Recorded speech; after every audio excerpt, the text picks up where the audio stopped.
పరమీసం ఇది ఆంధ్రుడి రోషం రారమ్మని పిలుస్తోంది తెలుగుదేశం నీలాకాశం నీకది శేషం నిప్పులపై నడిపించర నీ ఆవేశం పిడికిలిలో పట్టరా పిడుగుల శబ్దం దారులకే నేర్పరా దాచిన యుద్ధం కట్టర నువ్వు కట్టు పసుపు జెండా జట్టు పట్టర నువ్వు పట్టు చంద్రబాబు బాట పట్టు. సభాధ్యక్షులు కొత్త కిరణ్ గారికి అలానే ఈ మహానాడు కార్యక్రమానికి ముఖ్య అతిథిగా విచ్చేసిన మన నరసరావుపేట శాసనసభ్యులు మనందరి ఆత్మీయులు ఆప్తులు అందరి వాడు డాక్టర్ అరవింద్ బాబు గారికి అలానే రాష్ట్ర గ్రంథాలయ సంస్థ చైర్మన్ గోనుగుంట్ల కోటేశ్వరరావు గారికి రాష్ట్ర తెలుగుదేశం పార్టీ కార్యనిర్వాహక కార్యదర్శి నల్లపాటి రామచంద్ర ప్రసాద్ గారికి వాళ్ళందరికీ కూడా పేరు పేరున నమస్కారం. అలానే వేదిక ముందున్న తెలుగుదేశం పార్టీ కుటుంబ సభ్యులందరికీ కూడా నమస్కారం. ఈరోజు మనకి చాలా మంచి రోజు, చాలా శుభప్రదమైన రోజు. మన మహానాడు జరుపుకుంటున్నాం. మహానాడుతో పాటు మనం నరసరావుపేట ఎంపీపీ వైస్ చైర్మన్ పదవిని కూడా కైవసం చేసుకున్నాం. మీ అందరికి కూడా శుభాకాంక్షలు, ధన్యవాదాలు. ఓ మంచి రోజు, మా మహానాడు జరిగే రోజే ఇంత మంచి పని జరగటం మాకు చాలా సంతోషంగా ఉంది. మన శాసనసభ్యులు అరవింద్ బాబు గారి నాయకత్వంలో నాయకులు కార్యకర్తల సమిష్టి కృషితో తెలుగుదేశం పార్టీ రాష్ట్ర స్థాయిలో చేస్తున్న అభివృద్ధి పట్ల అలానే నరసరావుపేటలో అరవింద్ బాబు గారు చేస్తున్న అభివృద్ధి పట్ల ఆకర్షితులై ఇంతమంది జాయిన్ అయ్యి ఈ పదవిని కూడా మనం కైవసం చేసుకోవటం నిజంగా చాలా సంతోషం. ముఖ్యంగా ఆనాడు తెలుగుదేశం పార్టీ అన్నగారు ఎవరిని ఉద్దేశించి ఆ రోజున పార్టీ పెట్టారు, ఎవరిని అణగదొక్కుతున్నటువంటి కాంగ్రెస్ పార్టీలో ఎవరైతే అణగదొక్కబడ్డారో వాళ్ళందరి యొక్క భవిష్యత్తు కోసం, పేద బడుగు బలహీన వర్గాల భవిష్యత్తు కోసం ఆ రోజున తెలుగుదేశం పార్టీని పెట్టడం జరిగింది. ఈ రాష్ట్రంలో కాదు, ఈ దేశంలోనే సంక్షేమ కార్యక్రమాలని ప్రారంభించినటువంటి పార్టీ తెలుగుదేశం పార్టీ. అన్న నందమూరి తారక రామారావు గారు పార్టీ పెట్టిన దగ్గర నుంచి ఏ క్రైసిస్ వచ్చినా ట్రబుల్ షూటర్గా ఆ రోజు ఈనాటి మన ముఖ్యమంత్రి వర్యులు జాతీయ తెలుగుదేశం పార్టీ అధ్యక్షులు నారా చంద్రబాబు నాయుడు గారు తన భుజస్కంధాల మీద వేసుకుని ఈ తెలుగుదేశం పార్టీని రక్షించడం జరిగింది. ఆ రోజు నాదెండ్ల భాస్కర్రావు గారి కార్యక్రమం దగ్గర నుంచి 89-94 మధ్యలో కాంగ్రెస్ పార్టీ అధికారంలో ఉన్నప్పుడు అన్నగారు సినిమాలని చెప్పేసి అలాగనే అసెంబ్లీలో అవమానాలు చేస్తే మళ్ళా ముఖ్యమంత్రిగానే తిరిగి వస్తా అని చెప్పి ఆయన వెళ్ళినప్పుడు పార్టీ కార్యక్రమాలన్నిటినీ కూడా తన భుజస్కంధాల మీద వేసుకుని ఆ రోజు నారా చంద్రబాబు నాయుడు గారు ఈ పార్టీని రక్షించడం జరిగింది. తదనుగుణంగా తర్వాత జరిగినటువంటి చాలా మార్పుల్లో ఆయన ముఖ్యమంత్రి కాబడినప్పుడు నారా చంద్రబాబు నాయుడు గారు భారతదేశంలోనే ఒక ఆదర్శవంతమైనటువంటి రాష్ట్రంగా టెక్నాలజీ పరంగా అన్నిటికంటే ముందుండేటటువంటి విధంగా ఈ రాష్ట్రాన్ని తీర్చిదిద్దడం జరిగింది. దాన్ని మొన్న జరిగినటువంటి మోడీ గారు ప్రధానమంత్రి గారి సభలో ప్రధానమంత్రి గారు కూడా చెప్పడం జరిగింది. నారా చంద్రబాబు నాయుడు గారిని చూసి నేను ఇన్స్పైర్ అయ్యాను, ఆ టెక్నాలజీని మాకు గుజరాత్లో నేను కూడా ఆయన చూసి అక్కడ నేను కూడా స్టార్ట్ చేశాను ముఖ్యమంత్రిగా ఉన్నప్పుడు అని ఆయన కూడా చెప్పడం జరిగింది. ఇవాళ మళ్ళా విడిపోయినటువంటి ఆంధ్రప్రదేశ్ రాష్ట్రంలో ఏ రకంగా ₹1 డబ్బులు లేనటువంటి పరిస్థితి, 16,000 కోట్ల రూపాయల లోటు బడ్జెట్లో ఉన్నటువంటి ఈ ఆంధ్ర రాష్ట్రాన్ని ఆయన మీద ఉన్నటువంటి నమ్మకంతో అన్ని కులాలు అన్ని మతాలకు చెందినటువంటి రైతులంతా కూడా 33,000 ఎకరాలని 29 గ్రామాల ప్రజలు ఇచ్చారంటే బహుశా భారతదేశంలోనే కాదు ప్రపంచంలో కూడా ఇది ఒక రికార్డ్.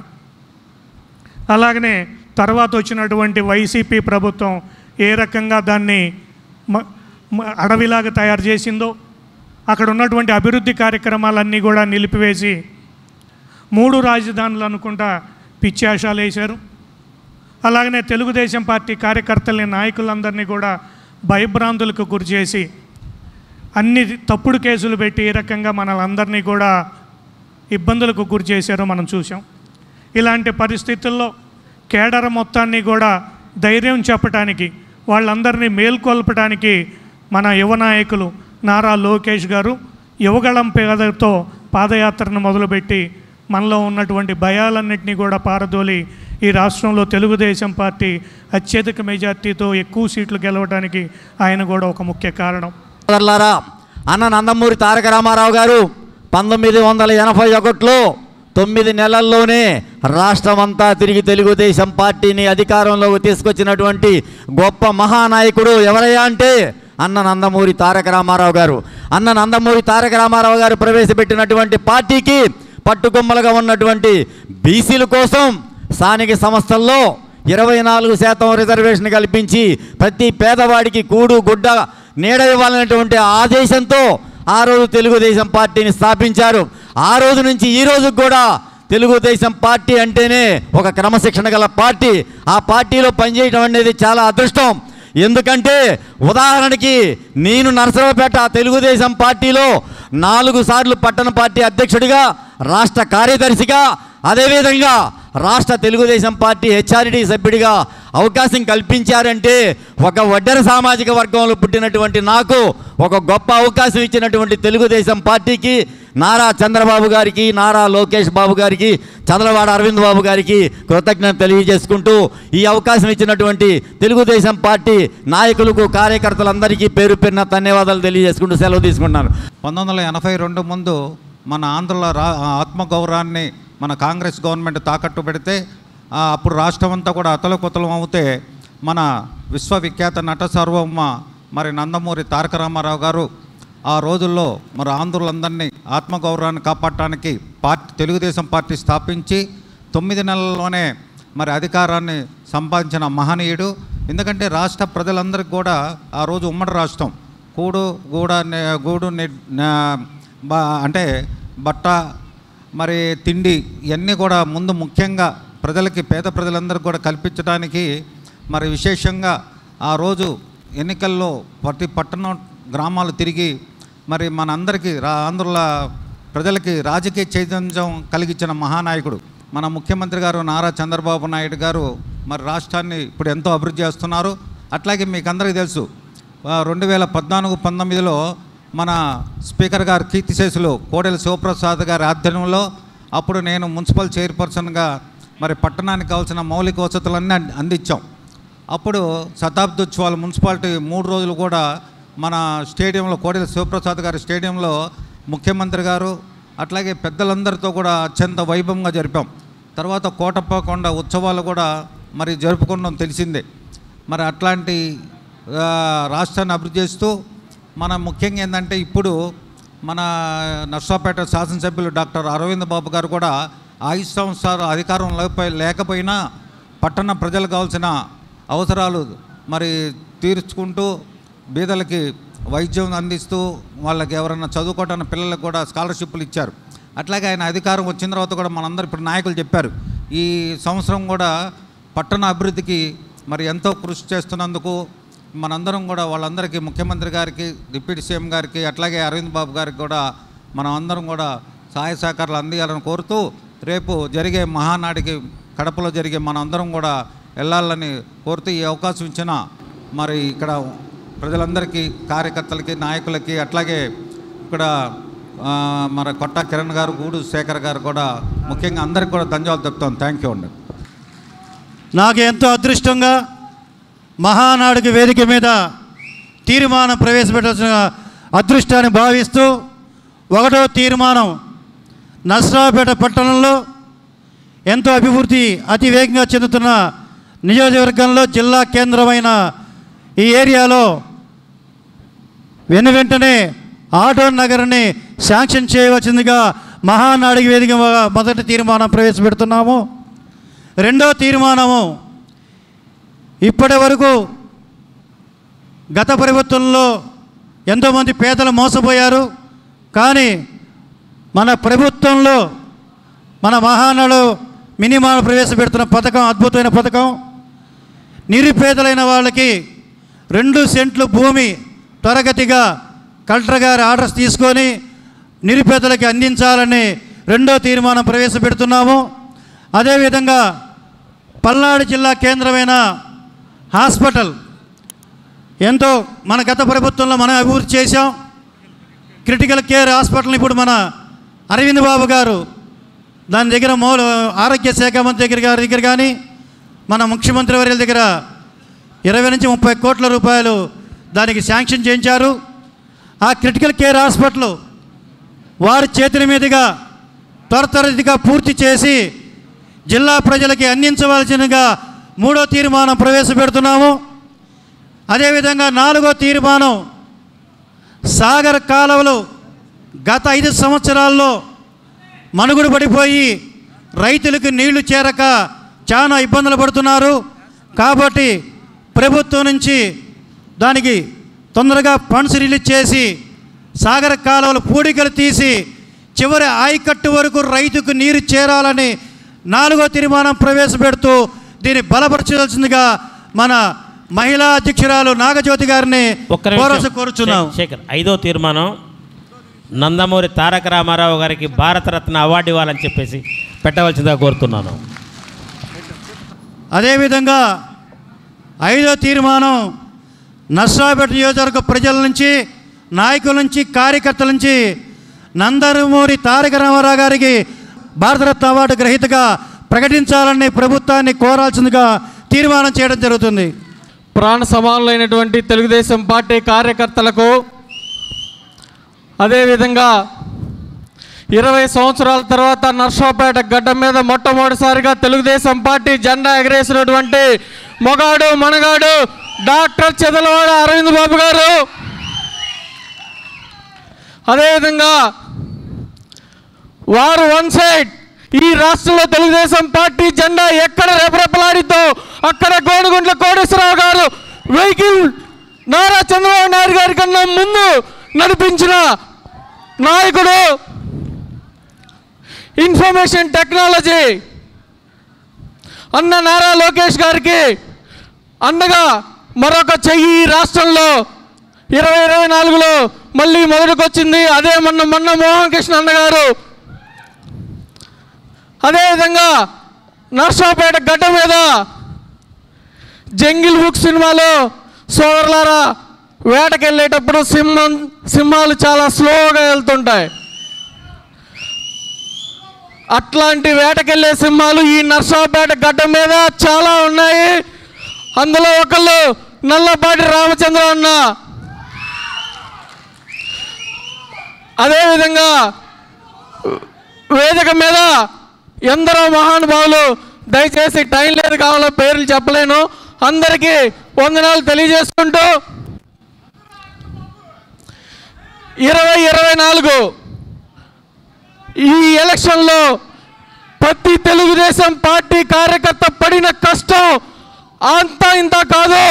రక్తం తిందించి పార్టీ పెట్టిన 40 సంవత్సరాల తర్వాత 2024లో అత్యధిక మెజార్టీతో అసెంబ్లీకి మన సింహాలందరం పంపించడం జరిగింది. సోదరులారా, మనం ఒకటి గుర్తుపెట్టుకోవాలి. తెలుగుదేశం పార్టీ పసుపు జెండా, ఈ జెండాని ఈ పల్నాటి గడ్డ మీద రానున్న 25-30 సంవత్సరాల తర్వాత కూడా దించకుండా డాక్టర్ చంద్రబాబు అరవింద్ బాబు గారిని వారు వన్ సైడెడ్గా మా ఎమ్మెల్యే గారిని మరొక అసెంబ్లీకి పంపించి మినిస్టర్ కూడా చేసే విధంగా కోరుకుంటున్నాము. ఇది ఈ మహానాడు అనేది మన తెలుగుదేశం పార్టీ కార్యకర్తలు అందరికీ కూడా ఒక మహత్తరమైన పండుగ. అయితే ఈ సందర్భంలో గత వైభవాన్ని తలుచుకుంటూ ముందు ఎదుర్కోవాల్సిన సవాళ్ళని మనందరం చర్చించుకుంటూ తీర్మానాలు చేసుకుంటూ ముందుకు వెళ్ళాల్సిన ఈ సందర్భంలో మనం ఎన్నో సవాళ్ళని ఎదుర్కొంటూ ఉంటున్నాం. మనం ప్రభుత్వం వచ్చి 1 సంవత్సరం అవుతుంది.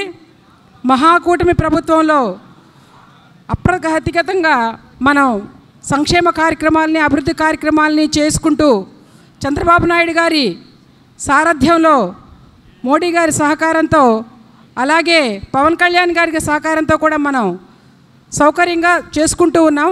అయినప్పటికీ కూడా కొన్ని సవాళ్ళని మనం అందరం ఎదుర్కొనే సందర్భంలో పార్టీ నాయకులు కార్యకర్తలు అందరూ కూడా మన శాసనసభ్యుల నిబద్ధతని మనమందరం పరిగణలోకి తీసుకుని వాళ్ళకి ఎల్లవేళలా అండగా ఉంటూ పార్టీ అభివృద్ధిలో మనమందరం భాగస్వామ్యులు కావాలని, ఇదే విధంగా మరి ఇంకా ఈ కూటమిని మళ్ళీ కూడా అధికారంలోకి తీసుకురావడానికి అలాగే తెలుగుదేశం పార్టీ అభివృద్ధికి కూడా కార్యకర్తలందరూ నాయకులందరూ కూడా చేయి కలిపి కృషి చేయాలని చెప్పి ఈ సందర్భంగా తెలియజేసుకుంటూ ఈ అవకాశం ఇచ్చిన మీ అందరికీ పేరు పేరున ధన్యవాదాలు తెలియజేసుకుంటున్నాను. ఈ మినీ మహానాడు ఎందుకు ఈరోజు ఏర్పాటు చేశామనేది మనందరికీ తెలియాలి. రేపు కడపలో 27, 28, 29న 3 రోజులు పెద్ద కార్యక్రమం పెట్టారు చంద్రబాబు నాయుడు గారు. చంద్రబాబు నాయుడు గారు రోజుకి 24 గంటల్లో 18 గంటలు పనిచేస్తున్నారు. సంక్షేమం అభివృద్ధి రెండూ చేయాలని. అభివృద్ధి జరుగుతుంటే ఆటోమేటిక్గా అదే సంక్షేమ పథకాలు కూడా ఇవ్వచ్చు. కొన్ని పేపర్లో రాత పేపర్లో వ్యతిరేకంగా రాస్తున్నారు, అవి ఎవరు నమ్మొద్దు. రేపు కడపలో మహానాడు ఎందుకు పెడుతున్నారంటే ఎక్కడెక్కడ అభివృద్ధి కార్యక్రమాలు చేసాం, ఏ రకంగా పెట్టబోతున్నాం, ఏ రకంగా కంపెనీలు తీసుకొస్తున్నాం, ప్రజలకు ఏ రకంగా చేయాలి అని ఆయన ఆలోచిస్తున్నారు, నిద్రను ఆలోచిస్తున్నారు. మరి ఆగస్టు 15 నుంచి లేడీస్ అందరికీ మన కర్ణాటకలో పెట్టినట్టు ఫ్రీ టికెట్ కూడా ఏర్పాటు చేయబోతున్నారు. మరి ఈ రకంగా గత 5 సంవత్సరాల నుంచి ఎక్కడ పల్లెటూరులో రోడ్లు బాగా చేసిన పాపారు పోలా, హైవేలో కూడా చేయలే. మహానాడు కార్యక్రమాన్ని మనందరం కూడా ప్రతి ఒక్కరం పసుపు జెండాని పైకి రెపరెపలాడే విధంగా పట్టుకొని మేమందరం పార్టీకి అండగా నిలబడ్డామని చెప్పి తెలియజేసే విధంగా ప్రతి గ్రామంలో ప్రతి నియోజకవర్గంలో మనం ఈనాటి ఈ కార్యక్రమాన్ని దిగ్విజయంగా పూర్తి చేసుకుంటూ అలానే మహానాడు ఆవశ్యకతని మనం తెలియజేసుకునే విధంగా అన్న నందమూరి తారక రామారావు గారి జన్మదినోత్సవ వేడుకల్ని జరుపుకునేటటువంటి తరుణంలో ముందుగా రాష్ట్రంలోని ప్రతి నియోజకవర్గంలో జరుపుకునేటటువంటి ఈ మినీ మహానాడు కార్యక్రమానికి వచ్చేసినటువంటి ప్రతి పసుపు సైనికుడికి ముందుగా నా హృదయపూర్వక ధన్యవాదాలు తెలియజేస్తూ ఉన్నాం. 25 సంవత్సరాల సుదీర్ఘ విరామం తర్వాత నరసరావుపేట గడ్డపై పసుపు జెండాని ఎగరవేసినటువంటి డాక్టర్ చదలవాడ అరవింద్ బాబు గారు ఈ కార్యక్రమానికి ముగింపు పలకుందంటే ప్రతిపక్షాన్ని మొత్తాన్ని కూడా ముగింపు పలికి ఏకతాటిపైకి విచ్చేసి తెలుగుదేశం ప్రతి ఒక్కరు నాయకులందరూ కూడా ఈ కార్యక్రమంలో భాగస్వాములుగా పాల్గొని రాబో 2029 సంవత్సరానికి ప్రతి సంవత్సరం కూడా మహానాడు కార్యక్రమాన్ని జరుపుకుంటూ మనం ముందుకు సాగవలసినటువంటి అవసరం ఎంతైనా ఉంది. అదేవిధంగా ఇప్పుడే కోటిరెడ్డి గారు చెప్పారు, మిత్రులు, కష్టపడ్డటువంటి ప్రతి కార్యకర్తకి గౌరవం దక్కేది ఒక్క తెలుగుదేశం పార్టీలో మాత్రమే. మహానాడు అంటేనే మహాపండుగ. నందమూరి తారక రామారావు గారు పుట్టినరోజున ముందుగా వచ్చేది మహానాడు. 82లో పార్టీ పెడితే 83లోనే తిరుపతిలో మొట్టమొదటి మహానాడు జరుపుకున్నటువంటి మహానాడు నేడు మన నరసరావుపేట నియోజకవర్గంలో మినీ మహానాడు జరుపుకుంటున్నాం. ఈ మినీ మహానాడు సందర్భంగా విజ్ఞప్తి చేస్తున్నాను, అందరూ మాట్లాడారు. ఎందుకంటే మీరందరూ కూడా ఎప్పుడు వదులుతారా వెళ్ళి భోంచేద్దామా అనే దాంట్లో ఉన్నారు. అరవింద్ బాబు గారు కూర్చోండి కూర్చోండి కూర్చోండి అంటున్నారు. ఎందుకంటే మీకు కూడా ఓపిక నశించకూడదు కాబట్టి ఏదైతే 27, 28, 29 కడపలో జరిగే మహానాడుకి మనందరం వెళ్ళాలని చెప్పి విజ్ఞప్తి చేస్తున్నాను. వెళ్తాం కదా? ఎందుకంటే నారా లోకేష్ బాబు గారు మనం అధికారంలోకి వచ్చిన వెంటనే రాయలసీమలో కడపలోనే మహానాడు జరిపి మన సత్తా చాటుదామన్నారు. అందుకోసమే ప్రతి ఒక్కరం కూడా వెళ్ళాలి. అందుకే ఈరోజు నరసరావుపేటలో అరవింద్ బాబు గారు సత్తా చాటారా లేదా? నేను అరవింద్ బాబు గారు ఉదయాన్నే వెళ్ళి కూర్చున్నాం. మేము పాపం అందరూ వాళ్ళు వస్తారేమో, వాళ్ళు కూడా పాపం ప్రజాస్వామ్యంలో వాళ్ళు కూడా పాపం పాల్గొనొచ్చు. రెండయ్య గోపిరెడ్డి మీ వాళ్ళని తీసుకొని రావయ్యా అని చెప్పి అనుకున్నాం. ఇద్దరు తీసుకొని వస్తాడులే పాపం అని చెప్పేసి ఈరోజు మా వాళ్ళు నా కర్ర కూడా తీసుకొచ్చారు. ఎందుకంటే అరవింద్ బాబు కండ వేసుకున్నారు, కర్ర కూడా అవసరం, ఒకళ్ళు లేచి నిలబడాల్సి వస్తుందేమో అని చెప్పేసి కర్ర కూడా తీసుకుంటే పాపం ఎందుకో కానీ వాళ్ళని ముందుగానే జాగ్రత్త పరిచాడు. ఎందుకంటే ప్రజాస్వామ్యాన్ని కూనీ చేసినటువంటి గోపిరెడ్డి ప్రజాస్వామ్యాన్ని కాపాడాలని చెప్పేసి మన అరవింద్ బాబు గారు ప్రజాస్వామ్య పద్ధతిలో ఈ రోజున వైస్ ప్రెసిడెంట్ అయినటువంటి సువార్తమ్మ గారిని ప్రజాస్వామ్య పద్ధతిలోనే గెలిపించాం గోపిరెడ్డి. ఇది మహానాడులో మా నరసరావుపేట నుంచి కానుకని చెప్పి తెలియజేస్తూ ఉన్నాను. నమస్కారాలు తెలియజేస్తూ, మరి ఇక్కడే మా అక్క చెల్లెలు ఉన్నారు, అన్నదమ్ములు ఉన్నారు. అందరం కూడా కష్టపడ్డాము, నష్టపోయాము, ఇష్టంగా పనిచేసాము అందరం కూడా. ఇక్కడ అభ్యర్థి ఎవరో అట్లా కాకుండా అందరం కూడా నరసరావుపేటలో టీడీపీ జెండా ఎగరేయాలి అనే కార్యక్రమాన్ని చేపట్టి నాయకుడు లేదు, ఎవరు లేరు, అందరం కార్యకర్తలాగా పనిచేసాం. నాయకుడు ఒక్కడే చంద్రబాబు నాయుడు గారు మనకి. మరి ఇటువంటి కార్యక్రమాల్లో పెద్దల గోనగుంట కోటేశ్వరరావు గారు, మరి మన్న మోహన్ కృష్ణ గారు, నల్లబాటు రాము గారు, కపిల విజయ్ కుమార్ గారు, అదేవిధంగా సుబ్రాయ గుప్తా గారు, ఇట్లా పెద్దలందరూ కూడా, వల్లెప్ప నాగేశ్వరరావు గారు, మన్నం షరీఫ్ గారు, మీరావలి గారు, ఇలా పెద్దలందరూ కూడా ఎంతోమంది ఈ కార్యక్రమాన్ని రావటం.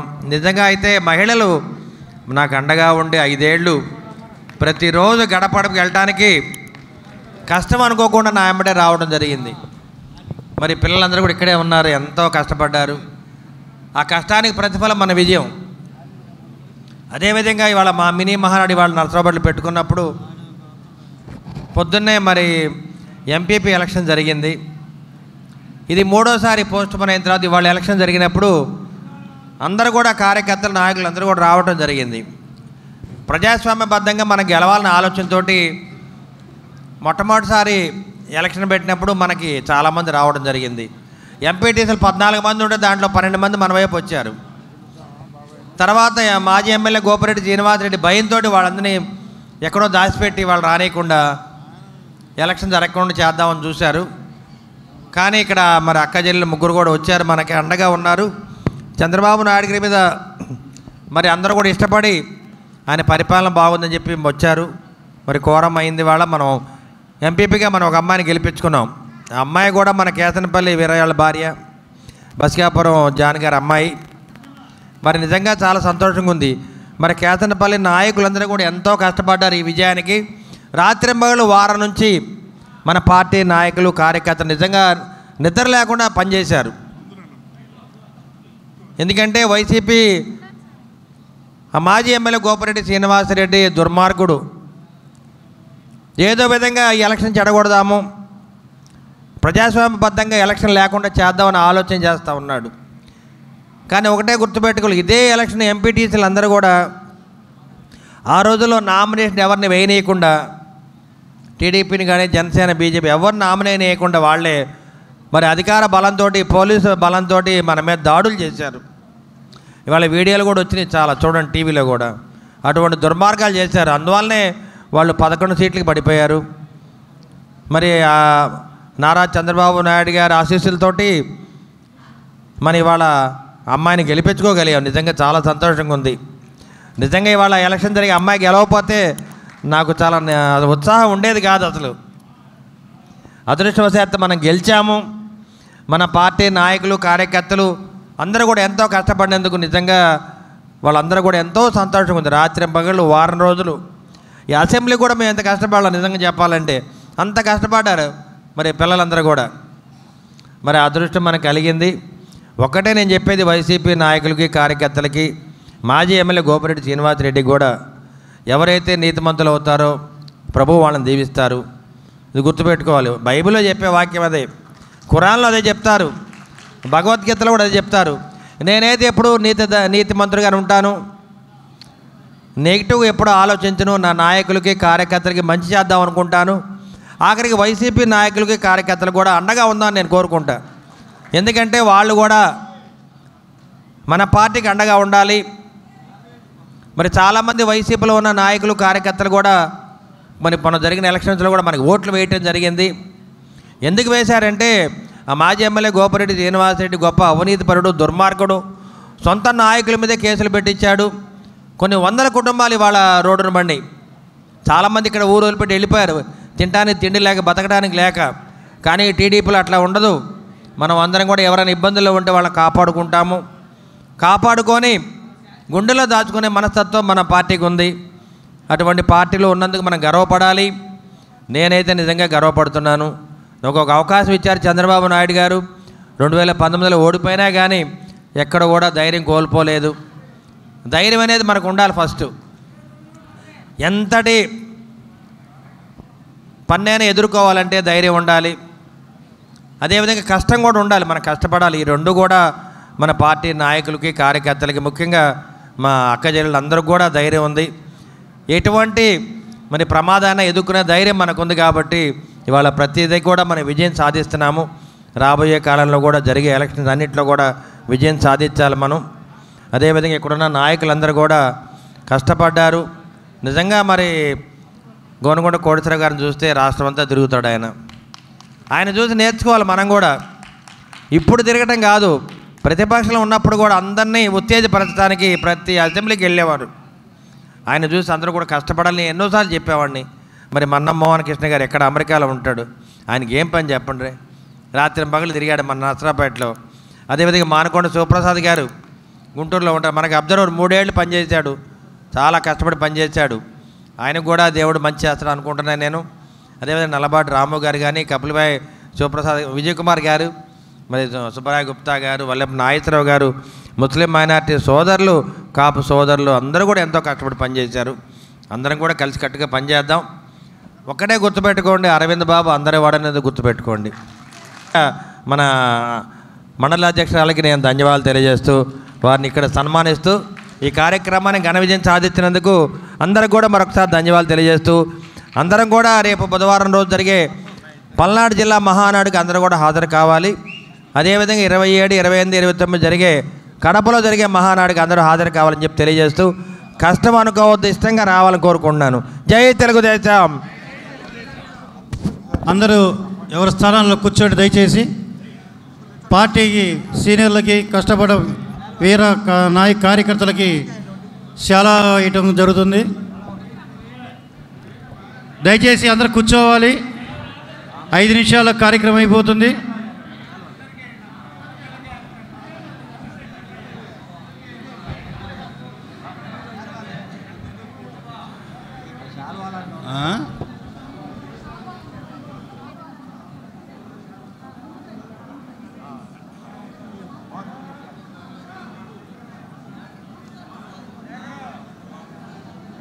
ఎప్పుడు అదేవిధంగా ఈ మినీ మహానాడులో మనం కొన్ని ప్రవేశపెట్టడం జరిగింది. ఎన్టీ రామారావు గారికి భారతరత్న ఇవ్వాలి. అదేవిధంగా మన యువనాయకుడు నారా లోకేష్ బాబు గారిని వర్కింగ్ ప్రెసిడెంట్గా మనం అందరం కూడా చూడాలని చెప్పి అందరు కూడా కోరిక ఉంది. రెండు కూడా నెరవేరాలి. వీటన్నిటి కూడా మరి కడపలో మహానాడులో ప్రవేశపెడదాము. తప్పనిసరిగా వాళ్ళకి అండగా ఉందాం. ఇప్పుడు 5 మన మహానాడులో సన్మానించడం జరుగుతుంది. నేను పిలిచిన వారు మాత్రమే వేదికపై రావాల్సిందిగా కోరుచున్నాము.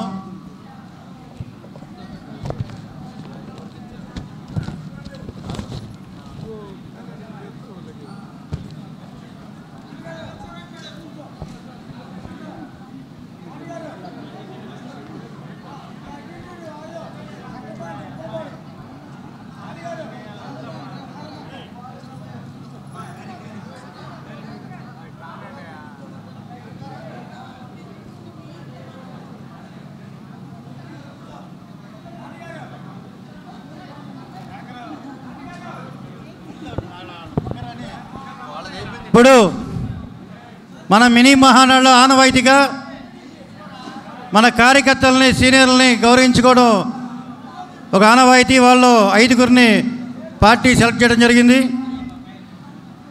పార్టీ సీనియర్ కార్యకర్త వీర అభిమాని సయీద్ అలీ గారిని శాలువా సత్కరించవలసిందిగా మన స్థానిక ఎమ్మెల్యే గారిని కోరుతున్నాము.